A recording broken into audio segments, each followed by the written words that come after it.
ನಮಸ್ತೆ. ಶ್ರೀಗಂಧದ ಗುಡಿ ಸೀರಿಯಲ್ನ ಇವತ್ತಿನ ಸಂಚಿಕೆಗೆ ಸ್ವಾಗತ. ಇನ್ನು ಯಾರೆಲ್ಲ ನನ್ನ ಚಾನಲ್ಗೆ ಸಬ್ಸ್ಕ್ರೈಬ್ ಆಗಿಲ್ಲ ಸಬ್ಸ್ಕ್ರೈಬ್ ಮಾಡಿಕೊಂಡು ಸಪೋರ್ಟ್ ಮಾಡಿ, ಹಾಗೆ ಒಂದು ಹೈ ಬಟನ್ನ ಪ್ರೆಸ್ ಮಾಡಿ. ಅಮಿತ್ ಬೈ ಗುಡಿ ತೆಗಿತಾ ಇರ್ತಾರೆ. ನಟರಾಜ್ ಅವ್ರು ಕೂತ್ಕೊಂಡು, ಏನು ಅಮಿತ್ ಈ ಥರ ತೆಗಿತಾ ಇದೆಯಾ, ಭೂಮಿಗೆ ನೋವಾಗುತ್ತೋ ಬಿಡುತ್ತೋ ಅನ್ನೋ ಥರ ತೆಗಿತಾ ಇದೆಯಾ, ಫಸ್ಟಾಗಿ ಕೆಲಸ ಮಾಡೋಕ್ಕಾಗಲ್ವಾ ಅಂತ ಹೇಳಿದ್ದಕ್ಕೆ ಮುತ್ತು, ಏನಪ್ಪ ನೀವು ಅಮಿತ್ ಬೈಗೆ ಆ ಥರ ಹೇಳ್ತೀರಾ, ಅವ್ರಿಗೆ ಗೊತ್ತಿಲ್ವಾ ಯಾವ ಥರ ಕೆಲಸ ಮಾಡಬೇಕು ಅಂತ, ಅವ್ರು ಮಾಡ್ತಾರೆ ನೀವು ಸುಮ್ಮನೆ ಕೂತ್ಕೊಳ್ಳಿ ಅಂತ ಹೇಳಿದಾಗ, ಅಯ್ಯೋ ಇವನು ಗುಂಡಿ ತೆಗಿಯೋದು ಯಾವಾಗ, ಬಾತ್ರೂಮ್ ಕಟ್ಟೋದು ಯಾವಾಗ, ನಾನು ಸ್ನಾನ ಮಾಡೋದು ಯಾವಾಗ ಅದರಲ್ಲಿ ಅಂತ ಹೇಳಿದ್ದಕ್ಕೆ, ಕಂಟಿ ಅಷ್ಟಿದ್ರೆ ನೀನೇ ಹೋಗಿ ತೆಗಿಯಯ್ಯ ಅಂತ ಹೇಳಿದ್ದಕ್ಕೆ, ನಾನು ಬಾತ್ರೂಮಲ್ಲಿ ಸ್ನಾನ ಮಾಡೋದು ಅಂತ ಹೇಳಿದಾಗ, ಇನ್ನೇನು ಬಾತ್ರೂಮ್ ಕಟ್ಟಾದ್ಮೇಲೆ ನೀನು ಪಕ್ಕದ ಮನೆಗೆ ಹೋಗಿ ಸ್ನಾನ ಮಾಡ್ತೀಯಾ ಅಂತ ಹರಿ ಹೇಳ್ತಾನೆ. ಅದಕ್ಕೆ ನಾನು ಬಾತ್ರೂಮಲ್ಲಾದರೂ ಮಾಡ್ತೀನಿ, ಬೈಲಲ್ಲಾದರೂ ಹೋಗಿ ಮಾಡ್ತೀನಿ, ಅದೆಲ್ಲ ನಿನಗೆ ಯಾಕೋ ಹೇಳುವಾಗ ಮುತ್ತು, ಸುಮ್ಮನೆ ಇರೋ ಹರಿ ಅಂತ ಹೇಳ್ತಾರೆ. ಅಷ್ಟರಲ್ಲಿ ಚಂದನ ಅಲ್ಲಿಗೆ ಬಂದು, ಏನು ಮಾಡ್ತಾ ಇದ್ದೀರಾ ಎಲ್ಲರೂ, ಆಗಲೇ ಕೆಲಸ ಶುರು ಮಾಡಿಬಿಟ್ರಾ ಅಂತ ಹೇಳಿದ್ದಕ್ಕೆ ಮುತ್ತು, ಹೌದಮ್ಮ ಸೈಟಲ್ಲಿ ಒಂದು 4 ದಿನ ರಜೆ ಇತ್ತು, ಹಾಗಾಗಿ ಅದ್ರ ಮಧ್ಯದಲ್ಲಿ ಇದನ್ನು ಮುಗಿಸ್ಬಿಡೋಣ ಅಂತ ಮಾಡ್ತಾ ಇದ್ದೀವಿ ಅಂತ ಹೇಳಿದಾಗ, ಹರಿ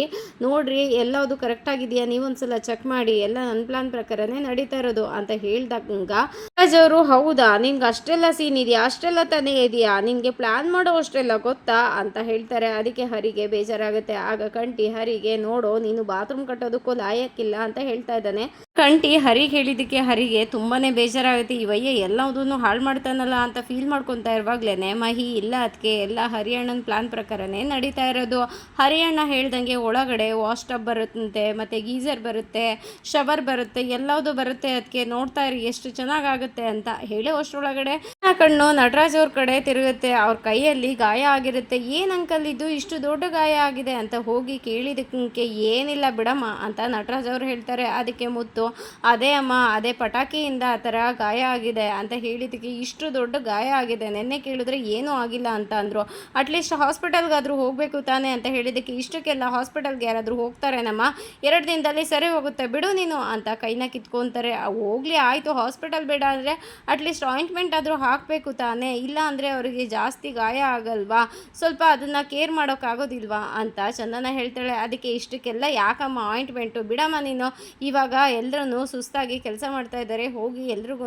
ಒಂದು ಲೋಟ ಟೀ ಮಾಡ್ಕೊಬರೋಗು ನೀನು ಹೇಳಿದ್ದಕ್ಕೆ ನಟರಾಜ್ ಅವರು, ಹೋಗಮ್ಮ ನೀನು, ನನಗೆ ಕೋಪ ಬಂದರೆ ನಟರಾಜನ್ ಇನ್ನೊಂದು ಮುಖ ನೋಡಿಲ್ಲ ನೀನು, ನೋಡಬೇಕಾಗತ್ತಂತೆ, ನಾನು ಮಧ್ಯಪ್ರದೇಶದಲ್ಲಿ 1972ನಲ್ಲಿ ಲಾರಿ ಓಡಿಸುವಾಗ ಎದುರುಗಡೆ ಒಬ್ಬ ಕುಡ್ಕೊಂಡು ಲಾರಿ ಓಡಿಸ್ಕೊಂಡು ಬರ್ತಾ ಇದ್ದ, ನನ್ನ ಗಾಡಿಗೆ ಗುದ್ದಿಸ್ತಾ ನಾನು ಗ್ಲಾಸಿಂದ ಹಾರೋಗಿ ಆ ಕಡೆ ಬಿದ್ದೆ, ನಾನು ಅಂದ್ಕೊಂಡೆ ಎಲ್ಲರೂ ಅಂದ್ಕೊಂಡ್ರು ನಾನು ಸತ್ತೋದೆ ಅಂತ, ಆದರೆ ಸತ್ತವನು ಎದುರಾಳಿನೇ ಹೊರತು ನಾನಲ್ಲ, ಅಷ್ಟು ಪವರ್ ಇದೆ ನನಗೆ, ಈ ನಟರಾಜನ ಶಕ್ತಿ ಬಗ್ಗೆ ನಿನ್ಗೆ ಇನ್ನೂ ಗೊತ್ತಿಲ್ಲ, ಸೋತಿರೋ ಮಾತೇ ಇಲ್ಲ, ನೀನು ಸುಮ್ಮನೆ ಹೋಗು ಇಲ್ಲಿಂದ ಅಂತ ಹೇಳಿದಾಗ ಚಂದನ ಈ ಕಡೆ ಮಹಿ ಕಡೆ ನೋಡ್ತಿಂತಾಳೆ. ಮಹಿ ಫೋನ್ನ ನೋಡಿಕೊಂಡು ಎಂಜಾಯ್ ಮಾಡ್ತಾ ಇರ್ತಾನೆ. ಅದನ್ನು ನೋಡಿ ತುಂಬಾ ಫೀಲ್ ಮಾಡಿಕೊಂಡು ಒಳಗಡೆ ಟೀ ಮಾಡೋದಕ್ಕೆ ಅಂತ ಬರ್ತಾಳೆ. ಅಷ್ಟರೊಳಗಡೆ ಮಹಿ ಅಲ್ಲಿಗೆ ಬಂದು, ಅದಕ್ಕೆ ನಾನು ಏನಾದ್ರು ಹೆಲ್ಪ್ ಮಾಡಬೇಕಾ ನಿಮಗೆ ಅಂತ ಹೇಳಿದ್ಗೆ, ನನಗೇನು ಹೆಲ್ಪ್ ಬೇಡ, ಆದರೆ ಅಪ್ಪನಿಗೆ ಹೋಗಿ ಆಯಿಂಟ್ಮೆಂಟ್ ಆದರೂ ಹಚ್ಚಬೇಕು ತಾನೇ, ಅವ್ರಿಗೆ ಅಷ್ಟೊಂದು ಗಾಯ ಆಗಿದೆ, ಇಲ್ಲ ಹಾಸ್ಪಿಟಲ್ಗೆ ಕರ್ಕೊಂಡು ಹೋಗ್ಬೇಕಲ್ಲ ಅಂತ ಹೇಳಿದ್ದಕ್ಕೆ, ಅಯ್ಯೋ ಆದರೆ ಆಗಲಿ ಬಿಡಿ, ಅದಕ್ಕೆ ಏನೂ ಆಗಲ್ಲ, ಹುಷಾರಾಗುತ್ತೆ ಅಂತ ಹೇಳಿದಾಗ, ಅಲ್ಲ ಮಹಿ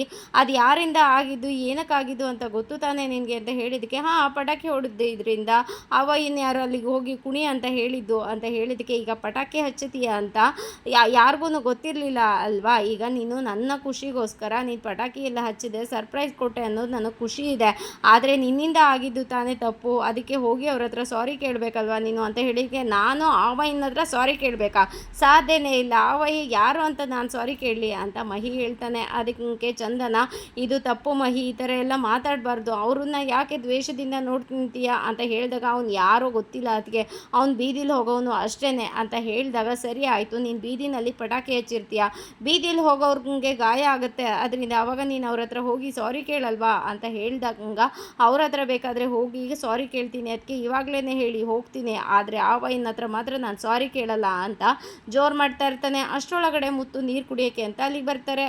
ಮಾತಾಡ್ತಾ ಇರೋದನ್ನು ಕೇಳಿಸ್ಕೊಂಡು ಮುತ್ತುಗೂ ಬೇಜಾರಾಗ್ತಾ ಇರುತ್ತೆ. ಆದರೆ ಮಹಿ ಮಾತ್ರ ಅದ್ರ ಕಡೆ ಗಮನ ಇಲ್ದಾನೆ, ಇಲ್ಲ ಅದಕ್ಕೆ ನಾನು ಮಾತ್ರ ಅವಯ್ಯನ ಹತ್ರ ಸಾರಿ ಕೇಳಲ್ಲ, ನನ್ನ ನೋವು ನನ್ನ ಸಂಕಟ ಅದೇನು ಅಂತ ಅವನಿಗೆ ಯಾವತ್ತಾದರೂ ಗೊತ್ತಾಗಿದೆಯಾ, ಗೊತ್ತಾ, ಅವನೊಬ್ಬ ಮನುಷ್ಯನ, ನಮ್ಮ ಅಮ್ಮನ ಬಗ್ಗೆ ಕೇಳಿದ್ರೆ ಏನೂ ಹೇಳೋದಿಲ್ಲ, ಅವನು ನೋವು ನನ್ನ ನೋವಿಗೆ ಅವನು ಸ್ಪಂದಿಸಿದ್ದಾನ ಯಾವತ್ತಾದ್ರೂ, ನಾನು ಅವನ ಹತ್ರ ಸಾರಿ ಕೇಳಲ್ಲ, ನಾನು ನಿಮ್ಮ ಮಾತಿಗೆ ಎಲ್ಲದಕ್ಕೂ ಹ್ಞೂ ಅಂತೀನಿ ಅಂತ, ಇದನ್ನು ಕೇಳ್ತೀನಿ ಅಂತ ಮಾತ್ರ ನೀವು ಅಂದ್ಕೊಬೇಡಿ, ನಾನಂತೂ ಕೇಳೋದಿಲ್ಲ ಅಂತ ಅಲ್ಲಿಂದ ಕೋಪ ಮಾಡಿಕೊಂಡು ಹೊರಟೋಗ್ತಾನೆ. ಅವನು ಹೋಗಿದ್ದನ್ನ ನೋಡಿ ನೋಡಿ ಮುತ್ತು ಬೇಜಾರು ಮಾಡಿಕೊಂಡು ಅಲ್ಲ ಅಮ್ಮ ಅದು ಅಂತ ಹೇಳಿದಕ್ಕೆ ಮಹಿ ಏನು ಅಂತ ನನಗೆ ಗೊತ್ತು ಅಣ್ಣ, ನೀವೇನು ಬೇಜಾರು ಮಾಡ್ಕೋಬೇಡಿ, ಅವನ ಕೋಪ ಹೇಗೆ ಅಂತ ನನಗೆ ಗೊತ್ತಿದೆ, ಕೋಪದಲ್ಲಿ ಅವ್ರ ಮೇಲಿರೋ ಕೋಪನ ನನ್ನ ಮೇಲೆ ತೋರಿಸ್ತಾ ಇದ್ದಾನೆ ಅಷ್ಟೇ, ಬನ್ನಿ ನಾವು ಈಗ ಅಡುಗೆ ಮಾಡೋಣ, ಅವನೇನು ಅಂತ ನನಗೆ ಗೊತ್ತಿದೆ, ನಾನು ಆಮೇಲೆ ಹೋಗಿ ಸಮಾಧಾನ ಮಾಡ್ತೀನಿ ಅಂತ ಹೇಳ್ತಾರೆ. ಸರಿನಮ್ಮ ಅಂತ ಅಡುಗೆ ಮಾಡಬೇಕಂದ್ರೆ ಚಂದನ ಅಲ್ಲಿ ಕೆಳಗಡೆ ಒಂದು ಬಾಣಲಿ ಇದೆ ಕೊಡಮ್ಮ ಅಂತ ಹೇಳಿದ್ದಕ್ಕೆ ಇದಾ ಅಣ್ಣ ಅಂತ ಕೇಳ್ತಾಳೆ. ಅದಕ್ಕೆ ಹೌದಮ್ಮ ಅದೇನೆ ಅಂತ ಹೇಳಿದ್ದಕ್ಕೆ ಅಲ್ಲ ಅಣ್ಣ, ನಮಗಿನ್ನ ಜಾಸ್ತಿ ವಯಸ್ಸಾಗಿದೆ, ಇದಕ್ಕೆ ಬೇರೆ ಹೊಸ ಪಾತ್ರೆಗಳನ್ನ ಸ್ವಲ್ಪ ತೊಗೋಬೇಕು ಅಣ್ಣ ಅಂತ ಹೇಳಿದ್ದಕ್ಕೆ ಆಯ್ತಮ್ಮ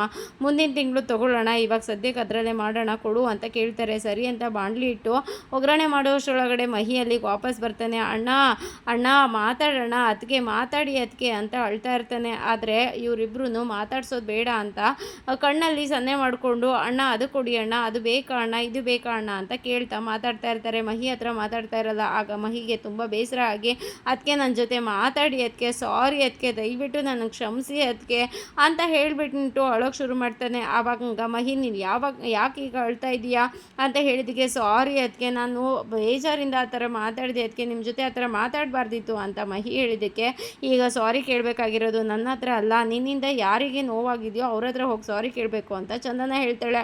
ನಾನೇನು ಬೇಕು ಅಂತ ಪಟಾಕಿ ಹಚ್ಚಿ ಅವನಿಗೆ ಏಟ್ ಮಾಡಿಲ್ಲ ಅದಕ್ಕೆ, ನಾನು ಪಟಾಕಿ ಹೊಡಿಬೇಕಾದ್ರೆ ಆವಯ್ಯ ಯಾಕೆ ಅಲ್ಲಿಗೆ ಹೋದ ಅದು ಅವನ ತಪ್ಪು ತಾನೇ, ನಾನು ಅವನ ಹತ್ರ ಮಾತ್ರ ಸಾರಿ ಕೇಳೋದಿಲ್ಲ ಅದಕ್ಕೆ, ನಿಮ್ಮ ಹತ್ರ ಸಾರಿ ಕೇಳ್ತೀನಿ ಆದರೆ ಅವನ ಹತ್ರ ನಾನು ಸಾರಿ ಕೇಳಲ್ಲ ಅಂದರೆ ಕೇಳೋದಿಲ್ಲ ಅಂತ ಮತ್ತೆ ಕೋಪ ಮಾಡಿಕೊಂಡು ಅಲ್ಲಿಂದ ಹೊರಟೋಗ್ತಾನೆ. ಅದಕ್ಕೆ ಮುತ್ತು ಏನಮ್ಮ ಇವನು ಬರ್ತಾ ಬರ್ತಾ ಕೋಪ ಜಾಸ್ತಿ ಆಗ್ತಾ ಇದೆ ಅವನಿಗೆ ಅಂತ ಹೇಳಿದಕ್ಕೆ ಕಾಲೇಜ್ ಹುಡುಗ ಅಲ್ವಾ ಅಣ್ಣ, ಈ ಏಜಲ್ಲಿ ಇದೆಲ್ಲ ಕಾಮನ್ನು, ಈಗಿನ ಕಾಲೇಜ್ ಹುಡುಗರಿಗೆ ಮೂಗಿನ ಮೇಲೆ ಕೋಪ ಇರುತ್ತೆ, ಪರವಾಗಿಲ್ಲ ಅಣ್ಣ ಅವನು ಏನು ಅಂತ ನನಗೆ ಗೊತ್ತು, ನಾನು ಸಮಾಧಾನ ಮಾಡ್ತೀನಿ ಬಿಡಿ, ಬನ್ನಿ ಅಡುಗೆ ಮಾಡೋಣ ಅಂತ ಅಡುಗೆನ ಮುಂದುವರಿಸ್ತಾರೆ.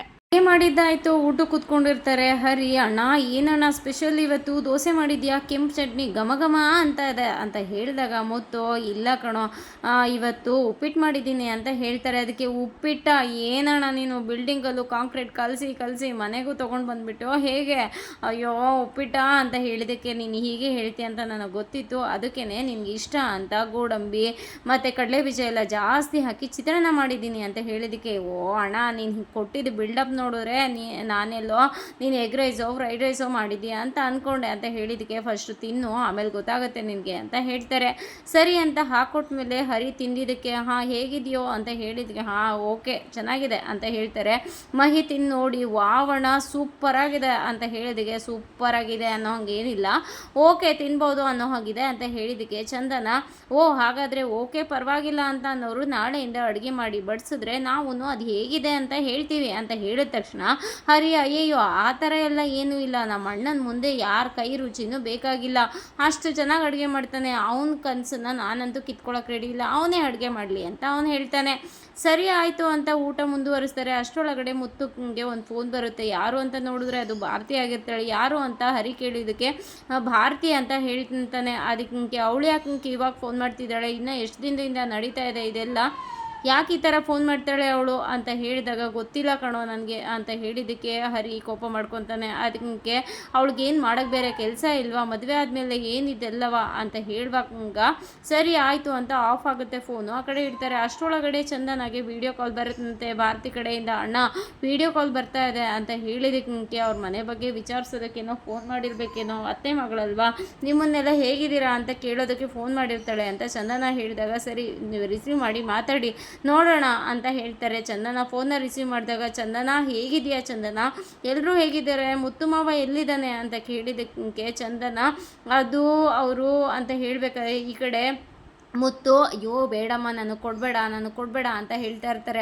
ಆದರೆ ಮುತ್ತು ಮಾವು ಕೊಡು ಚಂದನ ಬೇಗ ನಾನು ಮಾತಾಡಬೇಕು ಅಂತ ಭಾರತಿ ರಿಕ್ವೆಸ್ಟ್ ಮಾಡ್ಕೊತಾಳೆ. ಸರಿ ಅಂತ ಮುತ್ತು ಹತ್ರ ಫೋನ್ನ ಕೊಡ್ತಾರೆ. ಫೋನ್ನ ಕೊಟ್ಟಾಗ ಮಾವ ಯಾಕೆ ಮಾವ ನನ್ನ ಫೋನೇ ರಿಸೀವ್ ಮಾಡಲ್ಲ ನೀನು ಅಂತ ಹೇಳಿದಕ್ಕೆ ಅದು ಆಗಲ್ಲ ಭಾರತಿ ಕೆಲಸದಲ್ಲಿದ್ದೆ ಅಂತ ಮುತ್ತು ಹೇಳ್ತಾರೆ. ಆಮೇಲಾದರೂ ನೋಡಿದ್ಮೇಲೆ ಫೋನ್ ಮಾಡಬೇಕು ತಾನೇ, ನನಗೆ ನಮ್ಮ ಮನೇನ ತೋರಿಸ್ಬೇಕು ಅನ್ನಿಸ್ತು, ಅದಕ್ಕೆ ಫೋನ್ ಮಾಡಿದೆ, ಮನೆ ತೋರಿಸ್ತೀನಿ ಇರು ಅಂತ ಹೇಳಿಬಿಟ್ಟು ಇದು ಹಾಲು ಇದು ಕಿಚನ್ನು, ಇದು ಬಾತ್ರೂಮು, ನಮ್ಮ ಮನೆ ತುಂಬ ಚೆನ್ನಾಗಿದೆ ಮಾವ, ಹಾಗೆಯೇ ಇಲ್ಲೆಲ್ಲರೂ ನನ್ನನ್ನು ತುಂಬ ಚೆನ್ನಾಗಿ ನೋಡ್ಕೊತಾರೆ, ತುಂಬ ಪ್ರೀತಿಯಿಂದ ಮಾತಾಡಿಸ್ತಾರೆ, ಇರು ನಮ್ಮ ಬೆಡ್ರೂಮ್ನ ತೋರಿಸ್ತೀನಿ ಅಂತ ಹೋಗಿ ಬೆಡ್ರೂಮ್ನ ತೋರಿಸ್ತಾಳೆ. ಅದಾದಮೇಲೆ ಇರು ಮಾವ, ನಮ್ಮ ಮನೆಯವರು ನಿನ್ನನ್ನು ನೆನ್ಪು ಮಾಡ್ಕೊತಾ ಇರ್ತಾರೆ, ಮಾತಾಡಬೇಕಂತೆ, ನಾನು ಅವ್ರಿಗೆ ಫೋನ್ ಕೊಡ್ತೀನಿ ಅಂತ. ಏನು ಅಂದರೆ ಅಂತ ಕರೆದ ತಕ್ಷಣ ಮುತ್ತುಗೆ ಒಂಥರ ಬೇಸರ ಆಗಿ ಫೋನ್ನ ಕಟ್ ಮಾಡಿಬಿಡ್ತಾನೆ. ಮುತ್ತು ಫೋನ್ನ ಕಟ್ ಮಾಡಿ ಸ್ವಿಚ್ ಆಫ್ ಮಾಡು, ಬೇಗ ಸ್ವಿಚ್ ಆಫ್ ಮಾಡು ಫೋನ್ನ.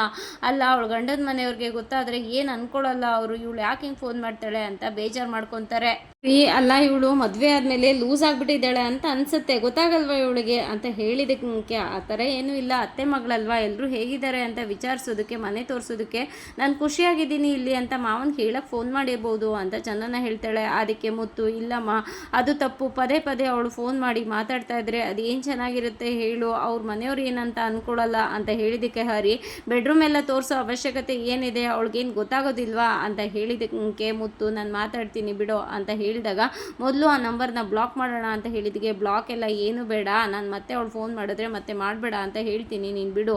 ಮುತ್ತು ಬೇಜಾರು ಮಾಡ್ಕೊತಾರೆ. ಇಲ್ಲಿ ಭಾರತಿ ಫೋನ್ ಯಾಕೆ ಕಟ್ಟಾಯಿತು ಅಂತ ಅಂದ್ಬಿಟ್ಟು ಮತ್ತೆ ಟ್ರೈ ಮಾಡ್ತಾಳೆ. ಫೋನ್ ಸ್ವಿಚ್ ಆಫ್ ಅಂತ ಬಂದಿದ್ದನ್ನು ನೋಡಿ ಮೋಸ್ಟ್ಲಿ ಬ್ಯಾಟ್ರಿ ಖಾಲಿಯಾಗಿರ್ಬೇಕೇನೋ ಅಂತ ಅವಳು ಸುಮ್ಮನೆ ಆಗ್ತಾಳೆ. ಹೊರಗಡೆ ನಟರಾಜ್ ಅವರು ಕೂತ್ಕೊಂಡು ಹಾಡನ್ನ ಹೇಳ್ತಾ ಇರ್ತಾರೆ. ಆಗ ಚಂದನ ಅಲ್ಲಿಗೆ ಊಟನ ತೊಗೊಂಡು ಬರ್ತಾಳೆ. ನಟರಾಜ್ ಅವರು, ನೀನ್ಯಾಕೆ ಬಂದೆ ಇಲ್ಲಿಗೆ ಅಂತ ಹೇಳಿದಕ್ಕೆ ಮತ್ತೆ ಹಳೆ ವಿಷಯನ ಕೇಳಿ ಬೇಜಾರೇನು ಮಾಡೋಕ್ಕೆ ಬರಲಿಲ್ಲ ಅಂತ ಹೇಳಿದಕ್ಕೆ ನಟರಾಜ್ ಅವರು, ನನಗೇನು ಬೇಜಾರಿಲ್ಲ ಆ ಥರ ಅಂತ ಹೇಳಿದಕ್ಕೆ, ಹಾಗಾದರೆ ಆ ವಿಷಯ ಯಾಕೆ ಹೇಳ್ತಾ ಇಲ್ವೋ ಅಂತ ಹೇಳಿದಕ್ಕೆ ನಟರಾಜ್ ಅವರು, ನನಗೆ ಇಷ್ಟ ಇಲ್ಲದೆ ಇರೋ ವಿಷಯನ ನಾನು ಹೇಳೋದಿಲ್ಲ ಅಷ್ಟೇ ಅಂತ ಹೇಳಿದಕ್ಕೆ, ಏನೋ ಆಗಿರುತ್ತೆ ಸಮಥಿಂಗ್ ಅದಕ್ಕೆ ನೀವು ಹೇಳ್ತಾ ಇಲ್ಲ ಅಷ್ಟೇ ಅಂತ ಹೇಳಿದಾಗ, ಅದೇನಾದರೂ ಆಗಲಿ ಬಿಡು, ಕೊಡು ಇಲ್ಲಿ ಊಟನ ಅಂತ ಕೇಳಿದಕ್ಕೆ ಸರಿ ಅಂತ ಊಟ ಕೊಡ್ತಾಳೆ. ಸ್ಪೂನ್ ಯಾಕೋ ಅಂತ ಕೇಳಿದಕ್ಕೆ, ನಿಮ್ಮ ಕೈಗೆ ಗಾಯ ಆಗಿದ್ದಿಲ್ಲ ಅದಕ್ಕೆ ತಂದೆ ಅಂತ ಹೇಳ್ತಾಳೆ. ಇದು ಡೈನಮೋ ಇಂದ ಹೊಡಿಯೋಕ್ಕಾಗದೇ ಇರೋವಂಥ ಕಲ್ಲುಗಳನ್ನ ಹೊಡೆದಿರೋ ಅಂತಹ ಕೈ, ಇದು ಪುಡಿ ಪುಡಿ ಮಾಡಿದ್ದೀನಿ ಕಲ್ಲುಗಳನ್ನ, ಇದಕ್ಕೆ ಈ ಗಾಯ ಎಲ್ಲ ಯಾವ ಲೆಕ್ಕಾಚಾರ, ಸರಿ ನೀನು ಇಲ್ಲಿ ಊಟ ಕೊಟ್ಟಾಯ್ತಲ್ಲ ಬಿಡು ಗಾಡಿ ಅಂತ ಹೇಳಿದಕ್ಕೆ, ಅಲ್ಲ ನಿಮ್ಮ ಕೈಗೆ ಗಾಯ ಆಗಿದೆ, ನೀರು ಕೊಡೋಣ ಅಂತ ನಿಂತ್ಕೊಂಡೆ ಅಂತ ಕೇಳಿದಕ್ಕೆ, ಕೊಡು ಇಲ್ಲಿ ನೀರನ್ನ ಅಂತ ಹೇಳಿಬಿಟ್ಟು ಇಸ್ಕೊಂಡು ಊಟ ಮಾಡ್ತಿರ್ತಾರೆ. ಚಂದನ ಅಲ್ಲೇ ನಿಂತ್ಕೊಂಡು ನೋಡ್ತಾ ಇರ್ತಾಳೆ. ಅದಕ್ಕೆ ಅವರು ಮತ್ತೆ ಜಾಗನ ಚೇಂಜ್ ಮಾಡ್ಕೊಂಡು ಈ ಕಡೆ ಬಂದು ಊಟ ಮಾಡ್ತಾ ಇರ್ತಾರೆ.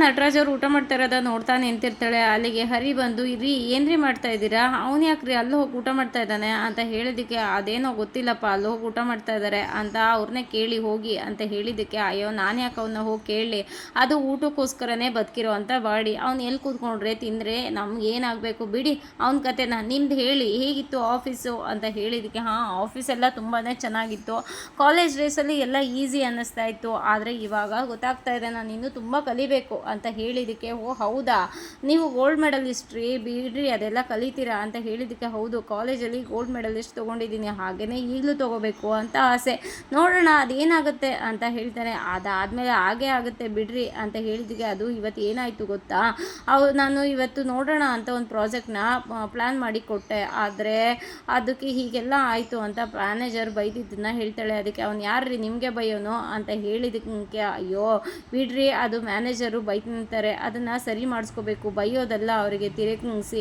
ಅದನ್ನು ಕೆಲಸದಲ್ಲಿ ತೋರಿಸ್ಬೇಕು, ಅದನ್ನೆಲ್ಲ ನಾನು ನೋಡ್ಕೊತೀನಿ, ನೀವು ಅದ್ರ ಬಗ್ಗೆ ನೀವೇನು ತಲೆಗೆಡಿಸ್ಕೋಬೇಡಿ, ನಿಮ್ಮ ಪಾಡಿಗೆ ನೀವಿರಿ, ಗುಡ್ ನೈಟ್ ಅಂತ ಹೇಳಿಬಿಟ್ಟು ಚಂದನ ಅಲ್ಲಿಂದ ಹೊರಟೋಗ್ತಾಳೆ. ಹರಿ, ನನ್ನ ಹೆಂಡತಿಗೆ ಅವನು ಅಷ್ಟೆಲ್ಲ ಬೈತಾನ, ಅವ್ನು ಯಾರು ಅಂತ ಗೊತ್ತಾಗಲಿ, ಅವ್ನು ಬೂಡೆ ಬಿಸಿನೀರು ಕಾಯಿಸ್ತೀನಿ ಅಂತ ಮಾತಾಡ್ಕೊತಾ ಇರ್ತಾನೆ.